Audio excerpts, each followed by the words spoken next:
Corona से लड़ाई के मद्देनजर कांग्रेस की अंतरिम अध्यक्ष सोनिया गांधी ने आज एक महत्वपूर्ण बैठक वीडियो कॉन्फ्रेंसिंग के जरिए की। सोनिया गांधी की इस बैठक में कांग्रेस रूलिंग स्टेट के सभी मुख्यमंत्री सहित कांग्रेस पार्टी के वरिष्ठ नेता शामिल हुए।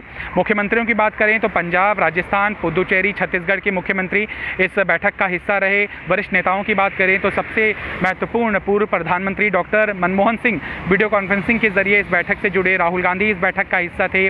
वीरप्पा मोइली इस बैठक का हिस्सा थे। पी चिदम्बरम इस बैठक का हिस्सा थे। तो सबसे पहले सोनिया गांधी ने जो लॉकडाउन का मकसद था उसी पर सवाल खड़े किए कि लॉकडाउन केंद्र सरकार ने क्यों किया और इससे निकलने की क्या स्ट्रेटजी केंद्र के पास है, ये सार्वजनिक किया जाना चाहिए।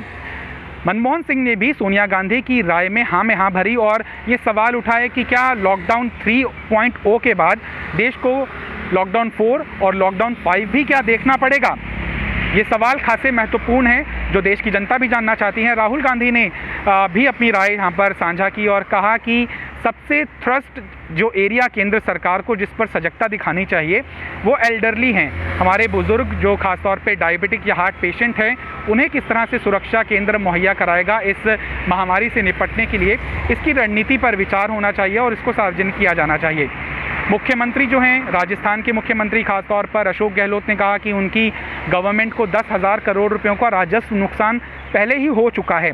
आर्थिक बदहाली के मुहाने पर खड़ा है राज्य और केंद्र सरकार से बार बार मदद की गुहार लगाई जा रही है, लेकिन केंद्र की तरफ से कोई भी जवाब नहीं दिया जा रहा है। कैप्टन अमरिंदर ने भी सवाल उठाए कि जो जोन का डिक्लेरेशन है कि कौन सा जोन रेड है, कौन सा ग्रीन, कौन सा ऑरेंज, ये जो ज़मीनी हकीकत है जो राज्य स्तर की इकाइयाँ केंद्र सरकार को दे सकती हैं, उनसे राय मशवरा नहीं लिया जा रहा है। दिल्ली में बैठे हुए लोग ये तय कर रहे हैं कि कौन सा जोन किस कलर में रंगा जाए, किस क्राइटेरिया में उसको रखा जाए, जो कि ये बताता है कि केंद्र और राज्यों के बीच में जो सामंजस्य होना चाहिए कोरोना जैसी महामारी से निपटने के लिए वो नाकाफ़ी है।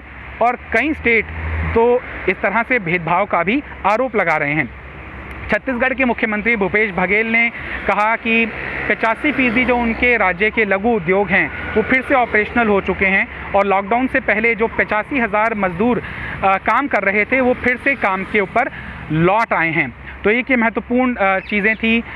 पुदुचेरी के मुख्यमंत्री ने कहा कि विषम परिस्थितियां उत्पन्न हो रही हैं चूँकि केंद्र सरकार और राज्य के अंदर सामंजस्य ही नहीं है। एक महत्वपूर्ण बात जो कांग्रेस पार्टी के अंतरिम अध्यक्ष सोनिया गांधी ने जिसका आह्वान किया था कि श्रमिकों का रेल भाड़ा कांग्रेस खुद वहन करेगी, इस पर कैप्टन अमरिंदर ने बताया है कि 35 करोड़ रुपयों की राशि उनकी राज्य सरकार ने अलग से इसी काम के लिए रखी हुई है। चूँकि बार बार सत्तारूढ़ दल ये सवाल उठा रहा था कि कांग्रेस पार्टी ने ऐलान तो कर दिया लेकिन एक भी श्रमिक को कांग्रेस पार्टी के ऐलान का फ़ायदा नहीं पहुंच सका। कैप्टन अमरिंदर ने यह भी बताया कि रेलवे विभाग की तरफ से 870 रुपये प्रति टिकट राज्य सरकार से वसूला जा रहा है। तो कहीं ना कहीं कांग्रेस पार्टी ये एक बड़े तबके को मैसेज देने की कोशिश कर रही है, खासतौर पर श्रमिकों को, कि ऐसी विकट स्थिति में सत्तारूढ़ केंद्र सरकार जबकि उनके साथ नहीं है तो कांग्रेस पार्टी उनके साथ है। एक तरह से कहें कि उनको रिझाने की भी कांग्रेस पार्टी कोशिश कर रही है और पूरी वीडियो कॉन्फ्रेंसिंग का लब्बो-लुआब यही कहा जा सकता है कि केंद्र की इस विकट स्थिति में कार्यप्रणाली को घेरते हुए कटघरे में खड़ा किया है कांग्रेस पार्टी के वरिष्ठ नेताओं ने। तरुण कालरा, टोटल न्यूज़, दिल्ली।